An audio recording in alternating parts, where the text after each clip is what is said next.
Because normally when we stop, we go to charge. For instance, if we use a phone and want to charge it, we stop a bit, we charge it. And the level of charging will determine the level at which you will be in charge of whatever situations ahead of you.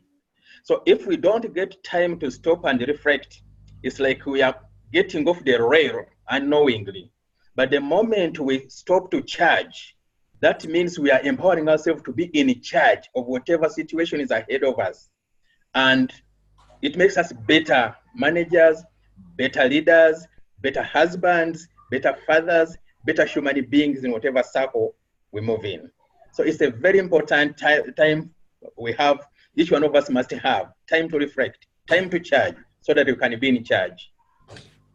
Tom, I really like that. The level of charging that we have reflects the level of being in charge that we are, or the ability to be in charge that we are. Thank you. That is a very profound observation and a profound way of putting it. So I do appreciate that. I've written it down, and I'm going to quote you in my book, but I won't give you any royalties. I'm only kidding. That's something that John Maxwell says to us all the time. He says, I'll put you in my next book, but I'm not giving you any royalties. but thank you. Has everybody, can I just ask a favor of everybody? I know in Uganda you have beautiful, beautiful ceilings, but you know what? On this call, I'd rather see your face than the ceilings. Jackie, Rhoda, Mary, it's all the ladies. Oh my goodness. Thank you. Beautiful ceilings. Do you see me now? You know, it's like Michelangelo's Sistine Chapel, you know, but I'd rather see your face and your facial expressions. Thank you. Thank you. Okay, wonderful. So in terms of recap, does anyone else have any other observations that they want to share? I don't want this to be a teaching from me session. I'm going to share some thoughts and I'm going to share some reflections, but I want this to be, I see myself today as a facilitator, and that the learning is going to come from each one of us. And right now on the call, we are 9 of us. And I think that, you know, if each of us shares one thing, you know, we're all going to walk away here with 9 or 8 new things that we didn't know before, which is much, much better than me just speaking from my position. So that's what I want this session to be. I do have some points that I want to share towards the end, or I'll share, you know, if there's a convenient place and fit them in. But really, I want to facilitate this discussion based on what our learnings, based on what our experience is, and I want to learn from you. I want to be charged. I want to be recharged too. Yes, one thing. Could I go? Oh, yes, so Mary, I didn't ask you. Sorry. You see, because that's what happens when I don't see your face. I just see the ceiling. Do I have to do that? Yes. Then I know you're there. Okay, yeah. As I watched the video. Yes, well done. Thank you. I just like everything that you discussed. As you are going through the reflection bit of it, I think my side, like the reflection, I'm so in for it, but I guess my problem is always there's so many things that one has to do in a short time that you keep on postponing the reflection bit of it. Okay. And when you say it has to be intentional in a certain place and maybe time, that may be a problem. I don't know what you can share about that. So can it be done in different places? Because those moments in the same place might be a problem.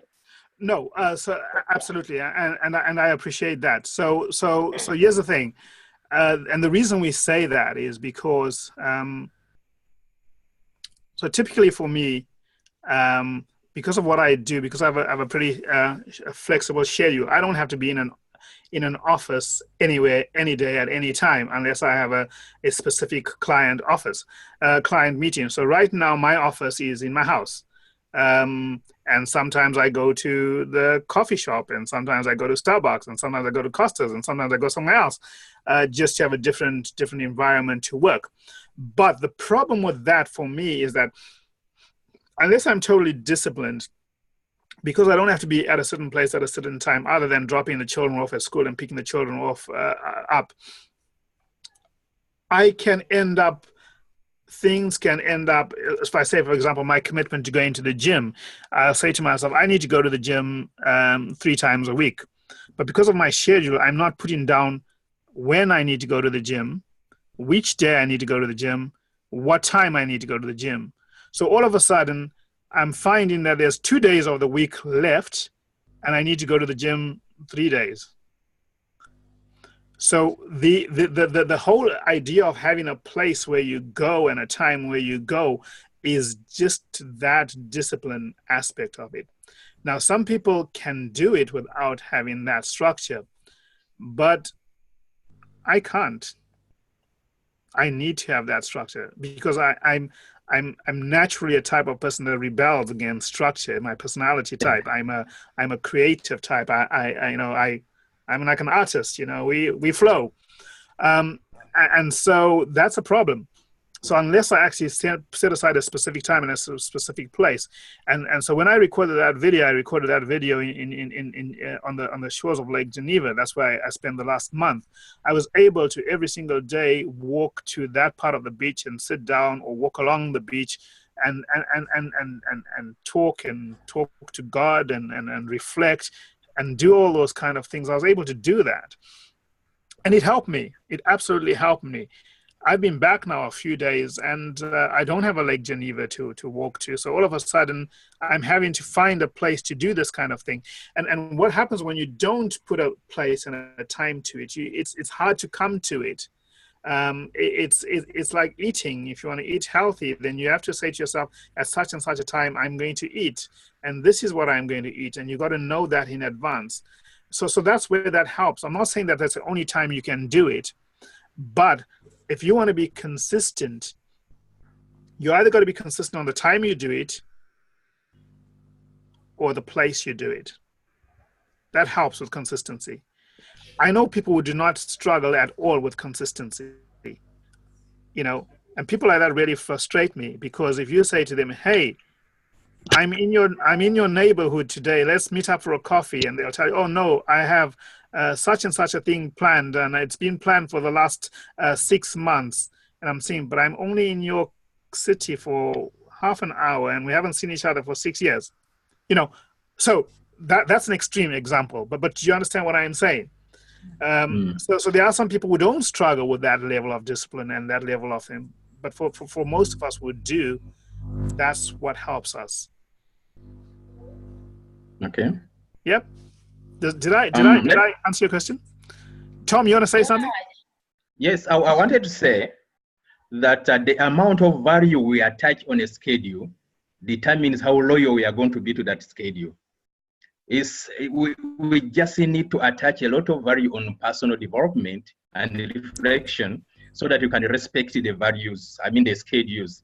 Because if something you don't respect, you don't attach value to, you will be able to change it now and then. It's like now getting a medical prescription and they tell you 2 times 3. You definitely develop that discipline because you attach value to your life. Yeah. So if we attach the same value to our personal development, we can at least fare a bit closer to what we have planned to do. That's what I believe. And true, and so you're probably speaking from a perspective of somebody who is quite structured. I'm assuming you're quite a structured person in your life. Okay. Yes. So when you speak to me who is not structured, I'm thinking, man, that sounds like hard work, Tom. I want to go out and have fun. That's not to disrespect you or disrespect schedules, but I'm being honest with you, and I'm speaking from a so here's me, okay, and I just explained to you what my personality type, and I went into a little bit of my personality type in in the video, and my personality type is we arrive at a place, and before we know where we're going to stay and what we're going to eat, we want to party. My first question is, where's the party? Okay, but that's just my personality type. But I trained as an accountant. I'm a chartered accountant, so I had to have structure in my work. I had to be structured in my profession because that's what my profession required of me. But that was actually going against my natural personality type, and I don't know how I lasted 20 years in the profession. But hey, but that's it. That's it. So again, you've got to find what works for you. What works for you. And I'm a person that doesn't have structure. So if I want things to work for me, I've got to begin to put in that little bit of structure, and then offer myself flexibility within the structure, if you know what I mean. Okay. Yeah. I hope that answered your question, Mary.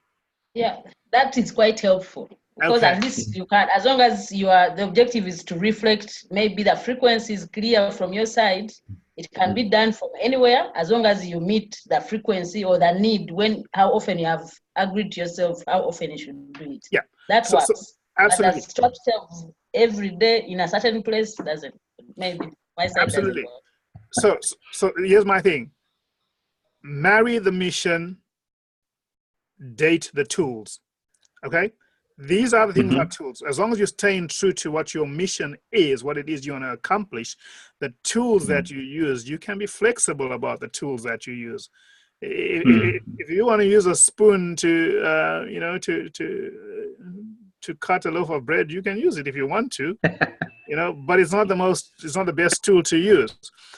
But if it works for you, and then absolutely. And this is really what I'm trying to say. Okay. Anyone else want to share something, want to add something, want to ask a question? Yes, thank you so much. I did watch the video, and the interesting bit is that you took it at a point of reflection, so which was very contextual. I think one of the things that we fail to invest in is spending time off and thinking and planning. Most of the time, we're chasing things. You have this week, you have this next week, you have this next month. And for us, when the programming is every minute counts, every time counts. And so I know oftentimes with therapists, we say, we need to take some time off and plan, but the time never comes. So there's so many things that we have at hand. And so for the first time, I think in my life, I'd never thought of experience not being the best teacher, but actually evaluated experience. And they said, how can it happen? Because we've been told for years that experience is the best teacher. But we believe that even when we experience a lot, we don't learn from it because we don't think about it and evaluate and pick out the best lessons to learn.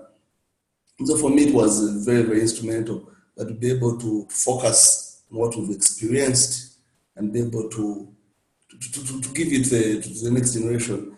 About 6 months ago, I was called to talk to medical students after their final exams before they begin internship in my former university.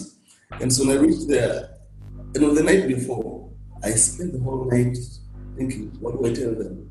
Because they are going to face challenges basically, but I was failing to understand what exactly I can tell them to motivate them for the next 1 year of their internship. Until I said, no, but I have good things I learned during my internship.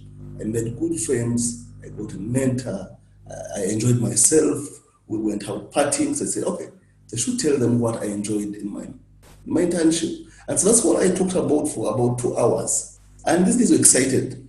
But now today, I believe that if I was called to talk to these guys another year, I would tell them a bit of story of what experience actually means, because I've tried to reflect and learn and basically understand what it is to learn from your experience.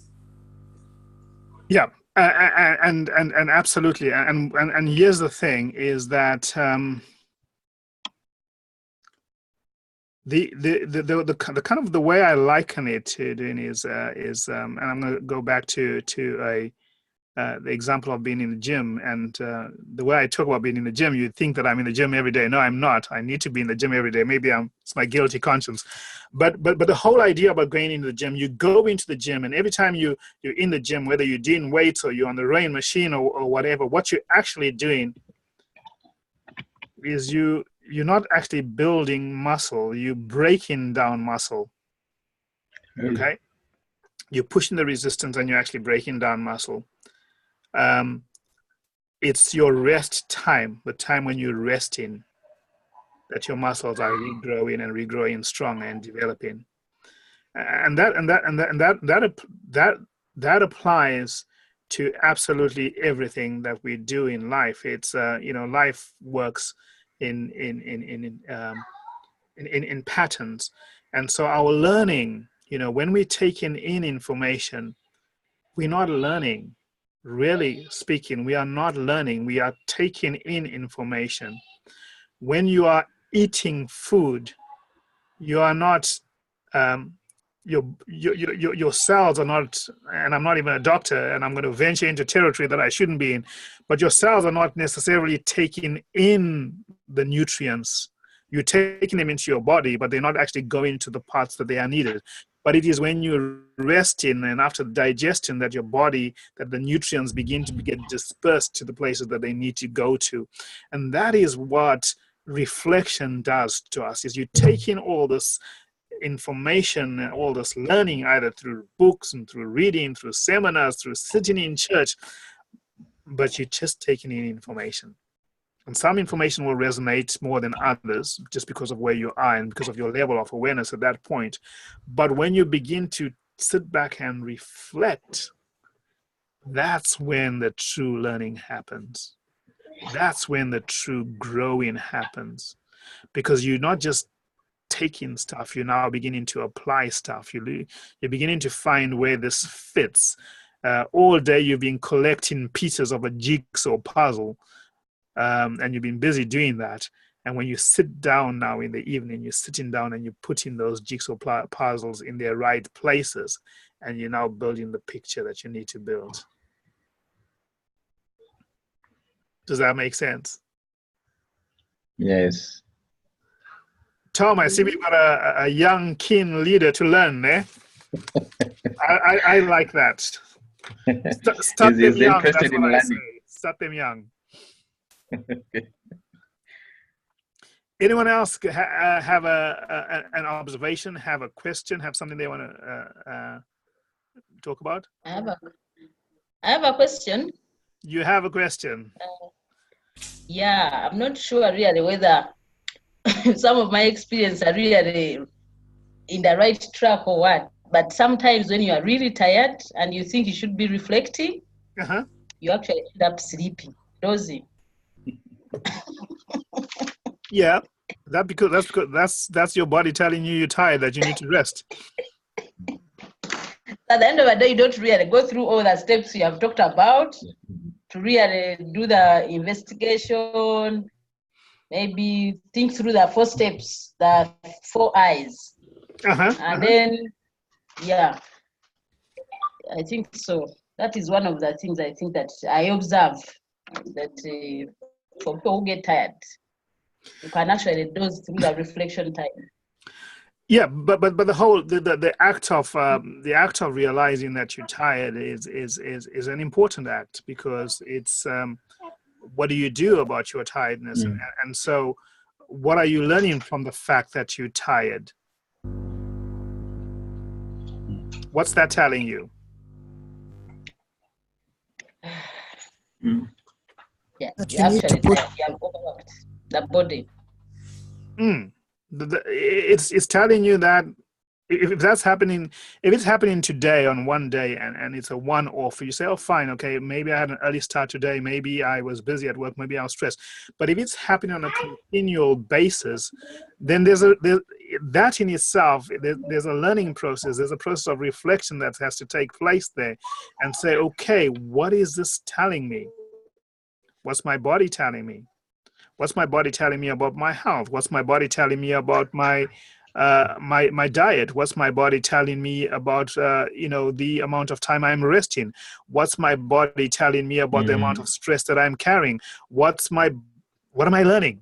You see what I mean? It's every single experience that we have is an opportunity to learn and grow only when we reflect. And even though something that you brought up as a seemingly negative thing, now when you reflect on it after today's conversation, it actually points to you things that you can do, bring into play that will change that if it's something that you want to change.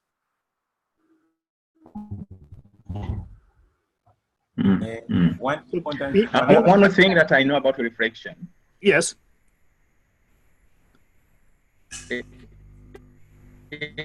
Is that like any other reflection, you need to develop some kind of competence in reflecting, and one of the competences we need to do good reflection is being honest with ourselves, because at times we might be sleeping, because reflection is a kind of active thinking of what we have gone through. Yeah. And that's a skill we need to develop. So we need to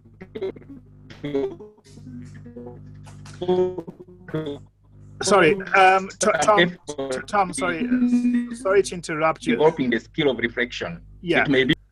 Yeah, Tom, your line is breaking up, and so your words are not coming up. But I understand what you said, and I'm going to interrupt you, not because because it's quite difficult to hear you. So I'm going to try and summarize what I think you're saying, and if I get it wrong, then just correct me. But certainly, okay. Absolutely, I agree with you. So the whole idea of reflection is that it brings in self-awareness. So I teach a course on emotional intelligence, and I kind of had the opportunity to travel around the world teaching this course on emotional intelligence. And the first step of emotional intelligence is self-awareness, is knowing yourself.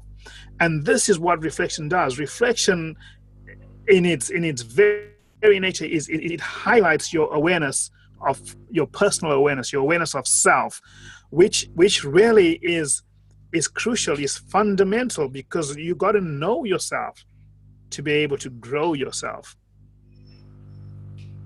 So I agree with you on that. Reflection brings self-awareness. Thank you for that. Anyone else want to add something? Yes, I was saying something. Okay. Like reflection. Many times we ask others more questions than we ask individual questions. After this question, I'm like reflecting that I need to ask myself more questions than I ask others the question.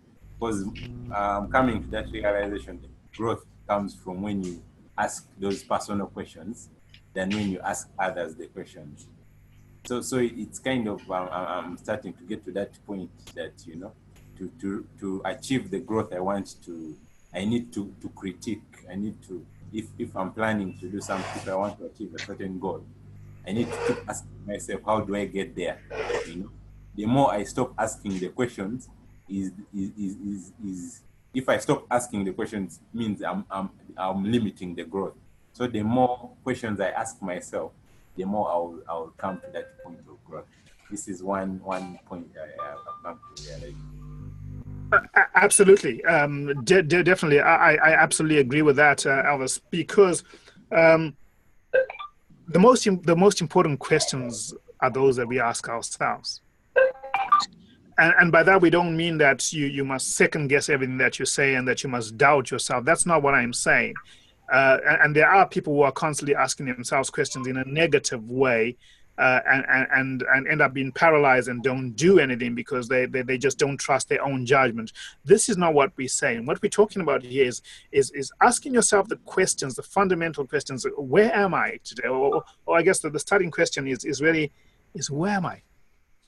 Is who am I? That is, if you want to talk about, a self-awareness question, a very, very crucial self-awareness question, the beginning point, the foundation point of, if you're going to talk about growing yourself and knowing yourself, the first question you ask yourself is who am I? Who am I? Because if you don't know who you are, then how are you going to live up to your core values? Right. We can't even begin to talk about core values because I don't know myself. Because all of a sudden, I'm borrowing core values from somebody else, and I'm taking core values that belong to a movie star or a pop star or a musician or a politician, but those are not your core values. That's not your armor you want to wear. How are you going to go into battle wearing someone else's armor? So we've got to ask those questions of ourselves. Absolutely. Thanks, Elvis. Any other observations, questions? Jacqueline, say something. You're writing a lot. Give your hand a rest. I was actually just thinking through what you're speaking about in terms of questioning. And then I realized something that I had read or something I had come across regarding the fact that when the questions are focused, you tend to get better answers, and that then builds into better ideas, so to speak. So as you were actually speaking through that, I was just trying to think through that and saying, how do I make my questions more meaningful? How do I make my questions more focused in order for me to actually get the real answers that will be of value in terms of the learning? But that's really what was going on in my head as I was writing. Wonderful. No, absolutely. And when it comes to the question of questions, we've all been to conferences and stuff, and where we've seen people who ask questions that they already know the answer to because they're asking the question because they want to impress everybody with what their knowledge is, and they actually know the answer, but they want to show people that they know, that kind of thing. But these are not the kind of questions we're talking about, because our questions, the kind of questions we're talking about are fundamental and they're actually really basic questions. And the questions are not how many degrees do I have or how much do I earn or whatever, but it's kind of what's important to me. They're vulnerable questions, they're personal questions, they're questions that lay yourself bare. They're questions that strip you back, that take away the wallpaper and take away the layers of paint and take away the makeup and take away the clothes and take away the titles. They are questions that actually go to the core of who we are, because that's the foundation that we want to build our foundation. You buy a house and the paint is peeling on the walls, or plaster is peeling on the walls. You're not going to paint over the peeling plaster. You're going to strip the plaster off and go back to the bricks, right? Because otherwise the paint won't stick. And this is what we're saying with the questions. The kind of questions that we're asking here are the self-awareness questions, are the questions that are at the heart and the core of who we are as people. And then later on, I'm going to just run through some reflections that I've come across and some more questions that we can ask ourselves, and really why should we reflect? Why should we pause and reflect? I just want to do a little summary of that towards the end of this call, and just leave you with some ideas of for you to think about, to contemplate, to begin to ask yourself more questions, to give yourself permission to ask yourself questions, because so often we tie it into this whole thing of image. you know, and everything we do is tied into image, and you know, image is not substance. Image is who you make other people believe that you are. Okay, that's image. So when you look in a magazine, when you look at glossy pictures and all that kind of stuff, that's image. Image is who you want other people to think that you are. But who are you really when the lights are off, when the cameras are not rolling? Who are you when the makeup is off? Who are you when you're at home and you know, Ambrose, at home, are you Dr. Ambrose or are you just Ambrose? Yeah, that's a nice one. At home, I'm father of 3 girls and a good husband. There you go. There you go. And that's the thing. You see that that's at the crux of what we're trying to say here. Is that's what self-reflection does. It takes us back to the very essence of who we are. It helps us to assess what is it, you know, what are my biggest assets? What are my biggest liabilities? And these are the kind of questions that you're probably not going to ask, or you're probably not going to answer honestly at work, most of us. Most people don't want to. I was at University of Cambridge a couple of months ago at their Leadership Academy, and they had a training session for some senior managers for an international group of companies. They were all from all over the world, but working for this one company, and they were doing this leadership training there, and they were looking at. They had all these leaders, these managers in the building, and the person was facilitating began to ask them some questions. They had some things around the board, some character traits around the board, around the room on different flip charts, and they were talking about leadership characteristics: strong, commanding, authoritative, decisive, all those kind of things, and they were asking people to then stand by the boards that had the characteristics that most closely define them. And everybody was gravitating towards the ones that said, I'm strong, I'm decisive, I'm all that stuff. And I sat in the back of the room and I was shaking my head, because I know statistically that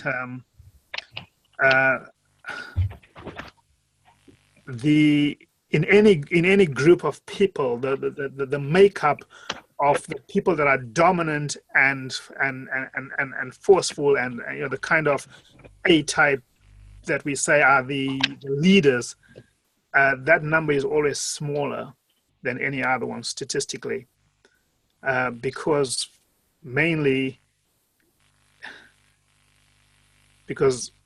I'm a person of faith, and I believe because the reason is that because God is a good God, and he wants to spare us from those kind of people being the majority, the kind of people that bulldoze everybody to get what they want from being in the majority. So we balance those people out by having more of the more compassionate, caring kind of people, because it takes about 5 or 6 or 7 compassionate, caring people to undo the work, the damage that's done by those people that go and drive their wheels. So I sat there and I said to myself, this is not right. Statistically, it's impossible that everybody can say who they say they are. So we went deeper into the lesson and began to ask people the questions, and why did you? And as the training continued, people began to, as we began to ask them questions after question after question, people began to move away from their first choice and go into other places where they were showing compassion, where they were showing empathy. And when asked the questions, why did you go to that board first instead of the one where you feel you naturally fit? Is because I didn't want to be viewed as being weaker. You see? I didn't want to be viewed as being weaker, so therefore I chose to go and stand by a board that I think I need to be as opposed to as stood by the board that I am. And so this is what happens in life, is that people go around wearing masks and pretending to be who they're not. And then they frustrated at work, and they burnt out, and they make people's lives misery, and at work they stressed, and at home they taking out their stress on their children, on their family, on their spouses, because we choose to go down the route of not being our authentic selves, because we feel that the world needs us to be something other than we are. And that's not the case. Yeah, sad.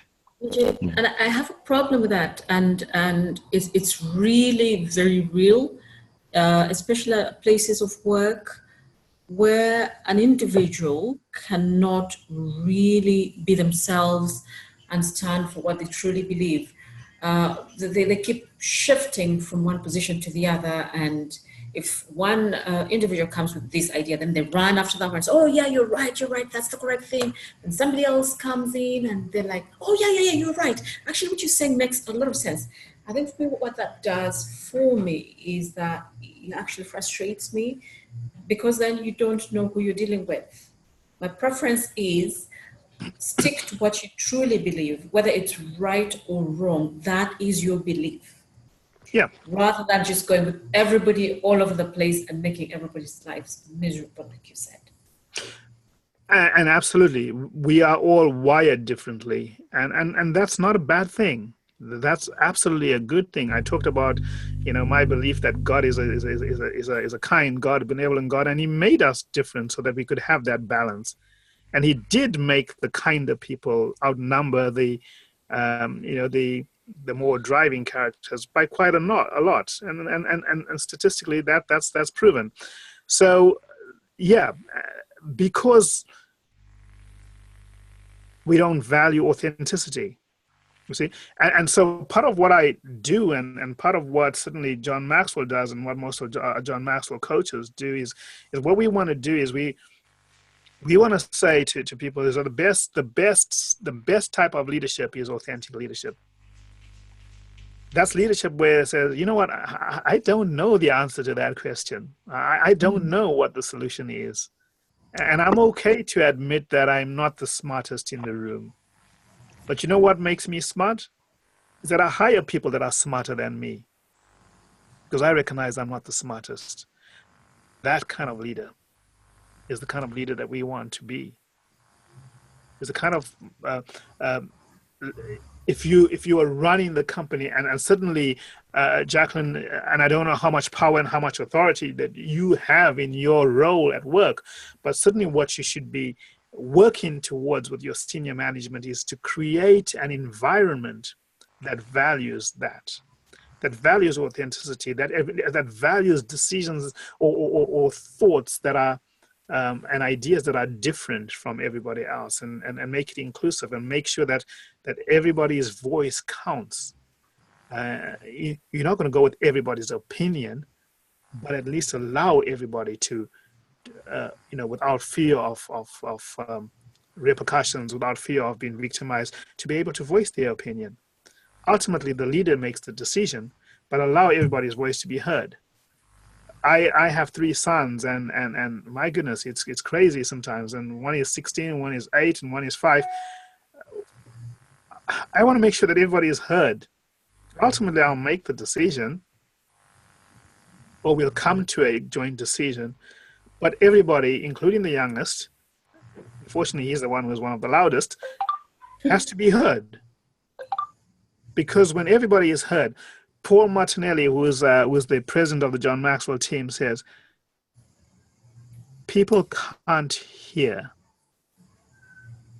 until they've been heard. And I just thought that's such a profound statement. So it doesn't matter what I'm telling my 8-year-old son he needs to do, unless he's first told me what he wants to tell me, he's not going to hear a word I say to him. People can't hear until they've been heard. It also be that those who don't stand for one position or to show who they are someone comes, they are with that one. When another comes, they are with that one.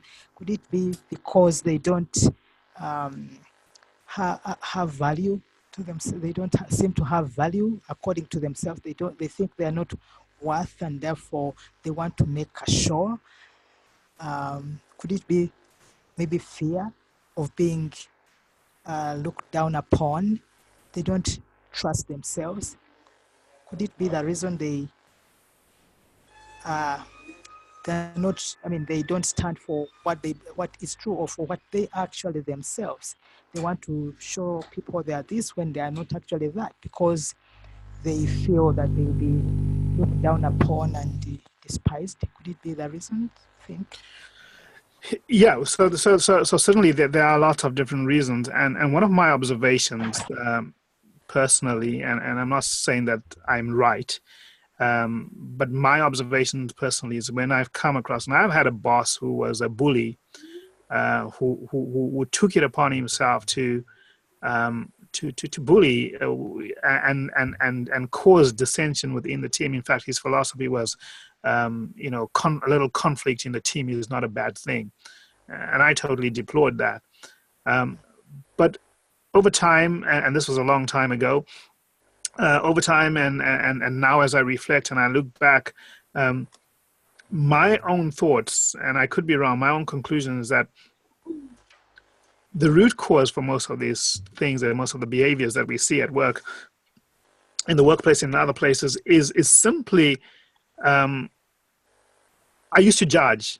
I absolutely used to judge. I used to get angry. I used to want to confront and all that stuff. But now I guess I'm a little bit older and I'm a little bit wiser, but I step away and I actually realize that one of the biggest problems that people have in positions of leadership is insecurity. So a lot of what we see as aggression, a lot of what we see as flip-flopping from one position to another, a lot of what we see as somebody shrinking into the corner or somebody standing on the table and wanting to be heard, a lot of that is attributed to insecurity. See, insecurity manifests itself in different ways depending on who you are. In some people, it manifests itself as violence, as wanting to be dominant over other people. In some people, it manifests itself as being, shrinking into the corner and not being heard and not being seen and just, having no opinion.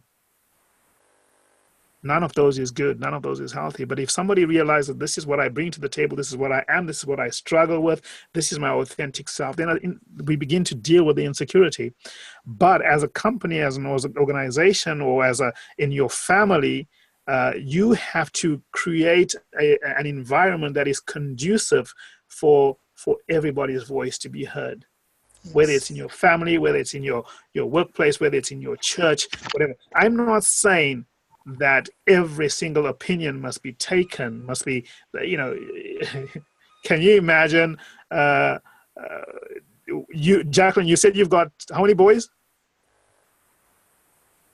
I've got 3 boys. You say you got 3 boys. Can you imagine you come home one day and you say, and you say, okay, what would you like for dinner? And one wants pasta and one wants something else. And are you going to cook 4 or 5 different dishes? Of course not. No, okay, right. But you are still going to ask the question, okay? Yeah. What would you like for dinner? And then you're going to make an executive decision. And then tomorrow you're going to cater for the person who didn't have his thing. But basically you create an environment where everybody's voice is heard. Because when my voice is heard today, okay, then tomorrow I'm more likely to let my brother's voice be heard because, hey, today I chose pasta. Tomorrow he wants rice. That's cool. That's kind of what I'm trying to say. And so in our workplaces, in our families, in our churches, in our organizations, wherever we work, we as leaders have to strive to create that environment where people's voices are heard so that nobody feels like they've been unduly dominated. Nobody wants to be dominated. Nobody. Thank you. So I'm going to just go through some stuff that I have here that I wanted to share with you. It's 20 minutes past, 90 minutes past. I'll try and rush through in 10 minutes. And if you want to, after the 10 minutes, if you want to ask questions, I'm happy to hang around for a few more minutes and to answer those questions. But the things that I wanted to just, by way of just wrapping up what we've been doing, and I've got some notes in front of me, is really talking about, you know, the law of reflection and why reflection is important. See, we are all learners, and at every stage in life, we are learning something. We need to learn as students, we need to learn as parents, we need to learn as employers, we need to learn as employees.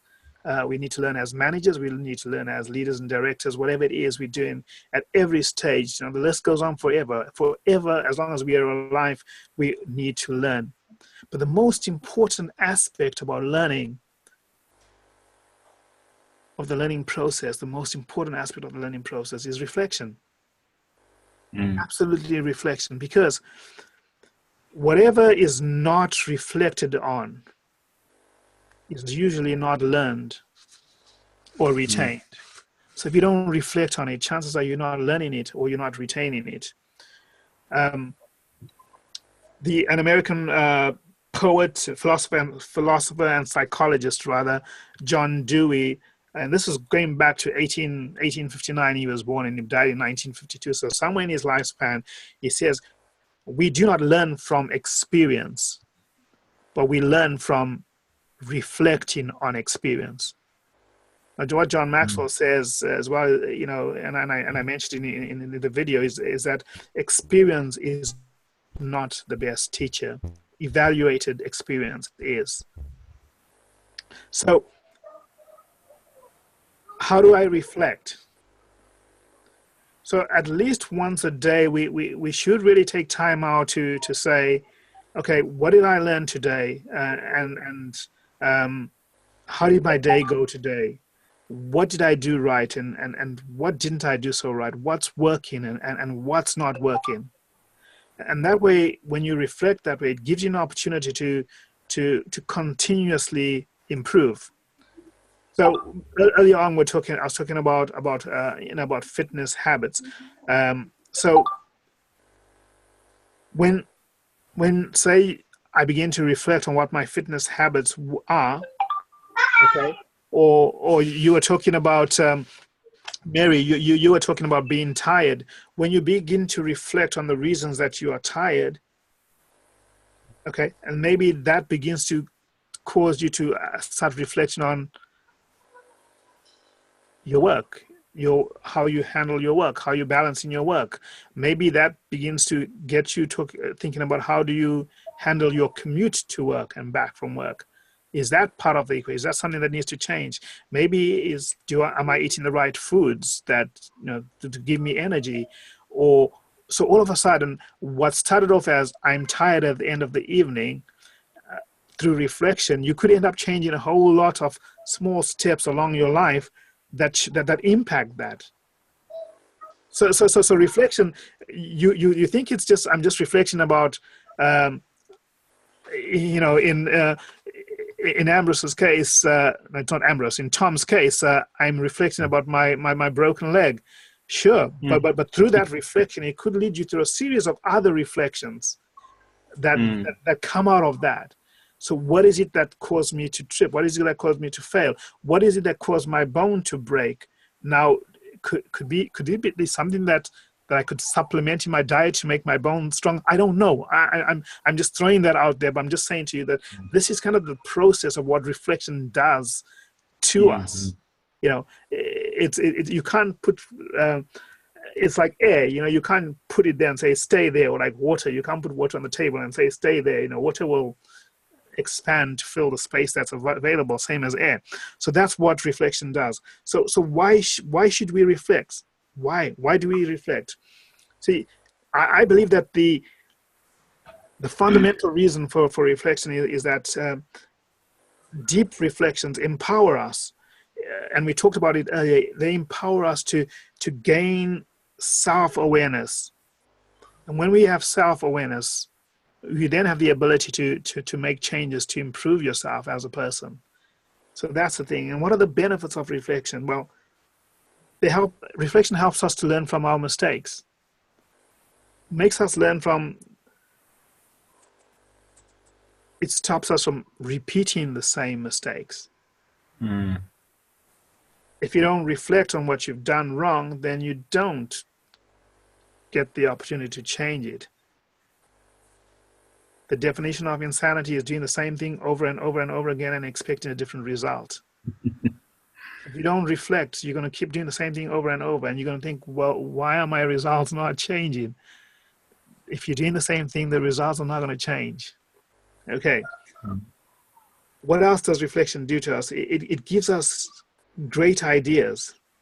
Okay. Right now, as we are talking and as we're talking about reflection, I know I saw how your pens were moving, and it wasn't because you're writing down what I'm saying. It's because you're writing down the ideas that are coming to your head. Correct? Correct. Yeah. Absolutely. So that's what reflection does. Okay. What else? So what else does reflection do? It helps us to help others. When you gain insights that are valuable to you, what are you going to do with those insights that are valuable to you? Share them with someone else. Absolutely. You're going to share them with those you love. You're going to share them with those at work. You're going to share them. So that's what reflection does. It helps us to be able to help others. Reflection makes us happier. How does reflection make us happier? It helps us because we look at the things that we do. So very often, and this applies to all of us. So today, my 16-year-old son, GCSE exam results came in. I don't know, GCSE is probably the equivalent of O-level. It is. Do you have O-levels in Uganda? Yes, we do. Okay, so in the old money when I went to school, you know, GCSEs were not GCSEs, they were O-levels, but in the UK it's GCSEs. So my son got his GCSE results today, and he did 10 subjects. And of the 10 subjects, the majority of the grades were A star, so that's above A. And there were a handful, I think 2 or 3 that were A's. And there was 1 B. Guess which number I focused on? 1 B. Yeah. Yeah. I did in my head. So this is what training has done to me, is that my default position based on me and based on my upbringing and all that kind of stuff is I was thinking, what did you need to do to change that B to an A? You know, that's what I was thinking. But in my head, that's my head. But because I've been trained and because I understand that, I understand people, I understand, you know, I had to suppress the need to point that out and praise.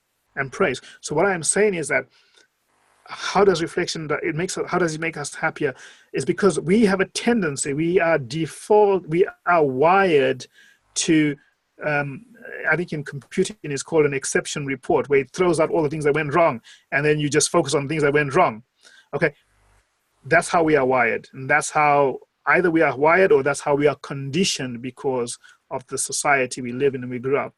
But what reflection does, it helps you to look at the A's and the A stars and celebrate those.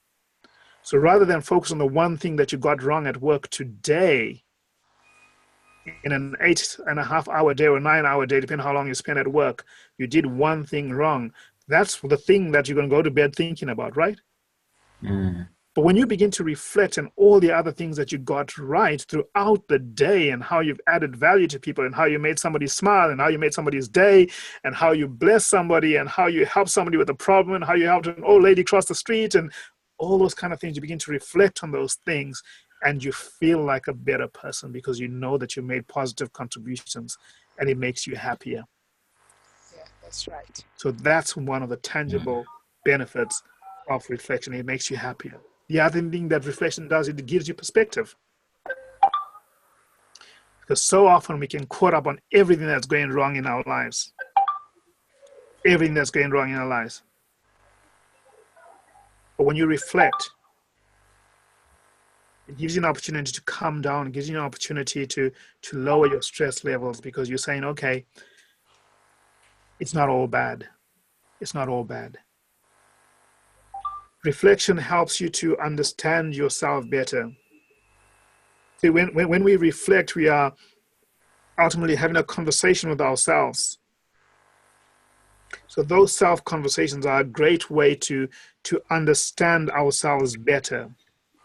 Okay, we gain more insights of ourselves, and we're able to further learn about our strengths and our weaknesses, our fears, and we might even discover something unexpected that helps us and that benefits us. So that's what reflection does to us. So how do you reflect? How do we reflect? How do we take this law of reflection and actually begin to put it into action? So practical advice, I would begin by asking myself one simple question. One simple question. And then journal down my answers. Write down what my answers were. And that simple question really is this. If I was to relive my life today, if I was to relive today again, if I had the opportunity to redo today, what 3 things would I change to make it better?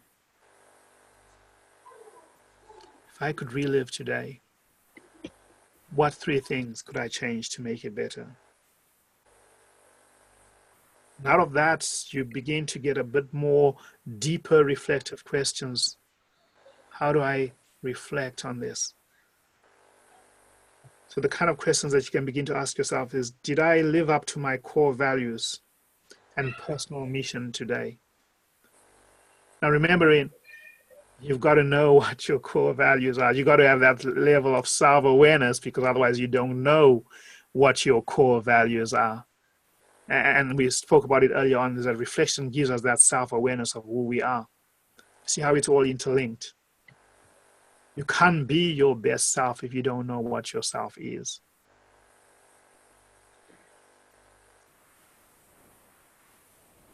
Did I be a person today that others can respect? Did I respect my body the way that I should today? Did I make a positive impact on the world today? Did I perform at my best today? Did I have negative emotions today? And if I did, why? Did I use my time wisely today? It's a whole host of questions that you can ask yourself that are all part of this whole self-reflection thing that we can do for ourselves. There's a whole lot of other questions that I can share with you to ask, but that's not important. What's really important is that I hope I've given you a pattern of the kind of questions to ask yourself in your self-reflection. So when you can then use that pattern to formulate questions that are specific and individual to your situation, specific and individual to the things that matter to you as a person and as a leader, as a husband, as a wife, as a teacher, as a mentor, as a doctor, or whatever it is that you do to the people that you have influence over. But the most important thing is, it's pointless having influence over people. It's pointless having people following you at work when you wouldn't even follow yourself. So be true to who you are. That's the law of reflection. Thank you for your time. If you have questions, I'm happy to answer. If you have reflections you want to make. Thank you so much. Yes, one of my question is, let me say it's an observation. Okay. That if one is to reflect well, needs even the company he keeps also. If you keep people in a company of people who are never reflecting on their lives, you are likely to take the same trend. But if you have people who reflect on their lives, they can stretch you to the level of reflecting upon yourself by asking you difficult questions to answer. So even the companies we keep, may either help us to reflect or not to. Absolutely. So I think what you're actually talking about there is really the law of what John Maxwell would call the law of the environment. I think it's the law of the environment. But yes, I absolutely agree with you. But here's the thing. Yeah, law 6, growth thrives in conducive environments, and absolutely growth does thrive in conducive environments. And what you're saying is absolutely correct. But what that doesn't take away from us is our responsibility to shape our thoughts, to shape our actions ourselves. You know what I mean? Because yes, we must seek at all times to surround ourselves with people that are going to make us better. But realistically, you don't choose the people that you hang out. You don't choose the people that your boss employs at work. Okay. So you've got to live in that environment. And the only way that you're going to live and survive and thrive in that environment is because of what's inside you, what's inside the internal environment that you've created for yourself. Yeah. So the enemy outside is not as powerful as the enemy inside of you. Right. Thank you, Tom. Appreciate that. Anyone else want to share something? Yes. Now, from your, I want to borrow from your experience, from way back when you're an accountant and now as a coach. Yes. Because I've come to the realization that your being an accountant kind of limits the opportunities for reflection, because most of the time you're doing deadlines and so forth. So I want you to share from your experience as an accountant. Did it kind of limit your experience, your moments of reflection? And now when you're a coach, that you can a bit manage your time better, your moments of reflection, you're more in control of your moments of reflection. Sure. Well, firstly, I'd like to say is that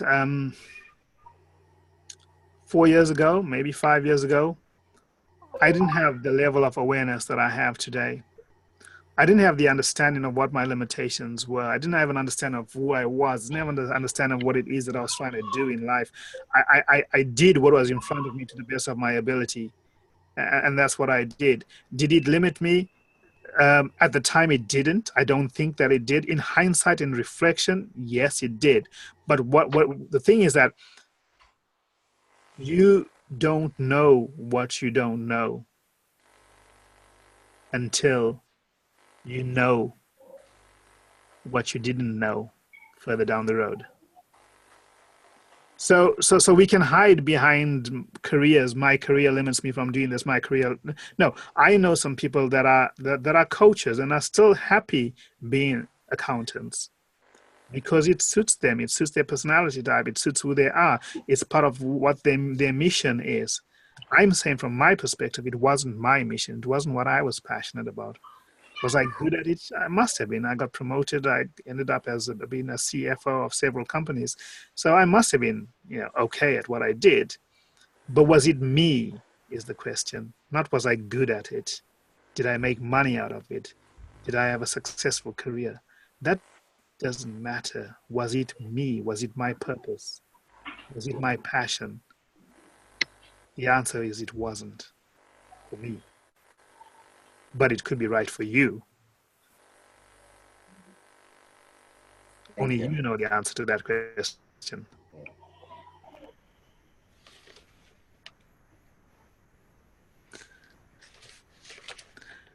Rhoda, say something, please. Tell me your microphone's working and you can hear me.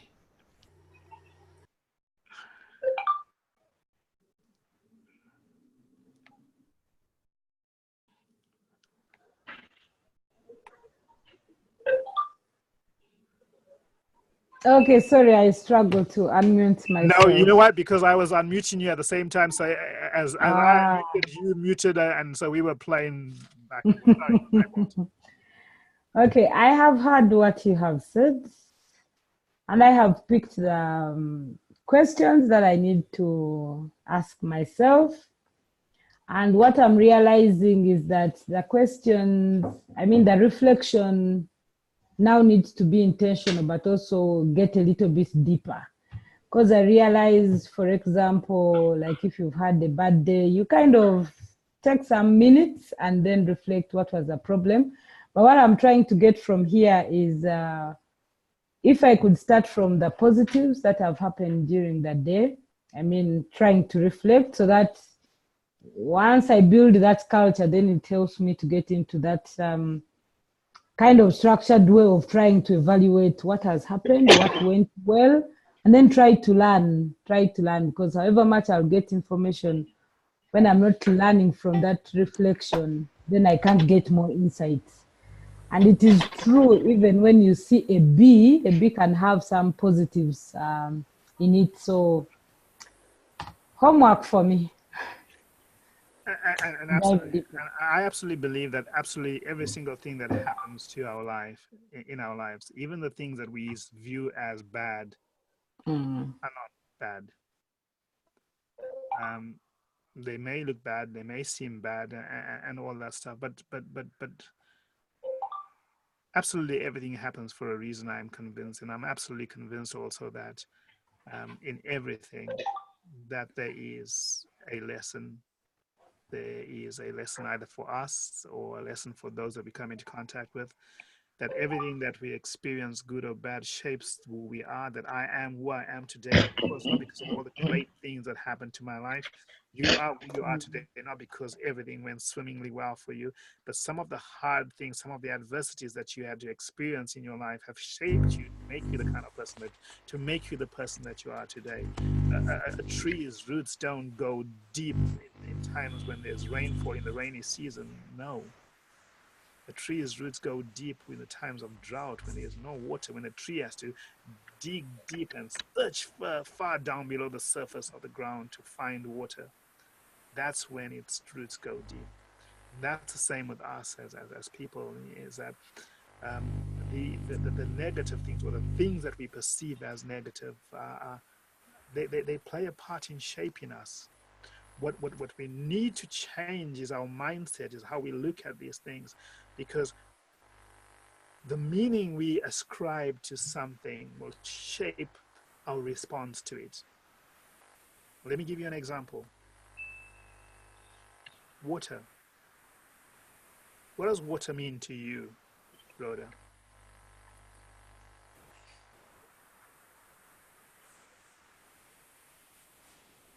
Water is life. Water is life. You ask absolutely. If you ask everybody in Africa, water is life, because we're prone to have droughts. Okay, water is life. Okay. Yes. 2005, 2006, Southeast Asia, they had a tsunami, wiped out hundreds and hundreds of thousands of people. What do you think water means to some of those survivors of the tsunami? Death. Yes. So the same thing that means life to you could mean death to somebody else. So the meaning that we place upon something shapes how we respond to it. But here's the thing, we get to choose the meaning that we ascribe to anything. We get to shape that. Tom, your accident, the meaning that you ascribe to that situation, as unfortunate as it was, will determine how you respond to that. Right. So you've got to choose the meaning that you ascribe to that. Very right. What I'm learning here is the first, as I reflect, the first meaning I should attach on whatever I'm thinking about or have come across, or the way my day has gone, is to first look at the positive, or put the positive on it before I can bring in the negative. Because I realize if I start with the negative, it might end up making everything look negative. and I miss out the positive that would have helped me to improve. So that's one of the lessons that I've learned from this. Yes. Absolutely, Gina, you are absolutely right. It's John Maxwell talks about failing forward. Failing forward is that a failure is only a failure if you don't learn from it. Yeah. So what meaning do you ascribe to getting something wrong? Okay, when Edison invented the light bulb, and I don't know how many thousands of times he did it and he failed before he got it right, he didn't say I failed 1,000 times or 999 times. He says I learned 999 ways of how not to make a light bulb. And he got it right on the next one. That's true. It's just like when you look at a bottle with some water in it, you can either choose to say it's half empty or half full. Exactly. We give the words the meaning, and that meaning we then become almost captive to that meaning. Either that meaning then blesses us, or that meaning restricts us or paralyzes us. So it's really important, and this comes out of reflection. When you take a step back, and this event happened to me today, and it wasn't a positive event. So on my reflection, what am I learning from it? Am I learning that everybody at work hates me? Or am I learning that, you know what, I have these revolutionary ideas and these people at work, they're not ready for my ideas. I'm so far ahead of the curve, they don't get me yet.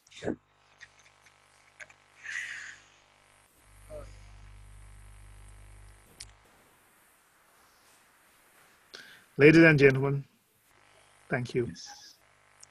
Welcome. From the bottom of my heart, I thank you for being here, for being present, for participating, for learning, for most importantly, for investing in your personal growth. Thank you too. Thank you very much, Naggib. Because nothing, we want to change. We want to change our countries. We want to change our communities. We want to change Africa. But nothing changes until we change. So thank you for investing in that change. Thank you. We will. Thank you too. We will meet again. I'm scheduled to do one of the other sessions further down the line, but I look forward to spending more time with you guys. And if I can come on any of the other calls, I will try my best to do so. It's not always easy with my schedule, but Jacqueline, Mary, Tom, Alvis, Ambrose, Jean, and someone else just disappeared from my screen. Rhoda's hiding. Rhoda. Thank you. She's eating matoke at the back on her own there, right? Not yet. Okay, thank you. Thank you, everybody. Okay, all right. Bye. Talk to you again. Bye. Bye.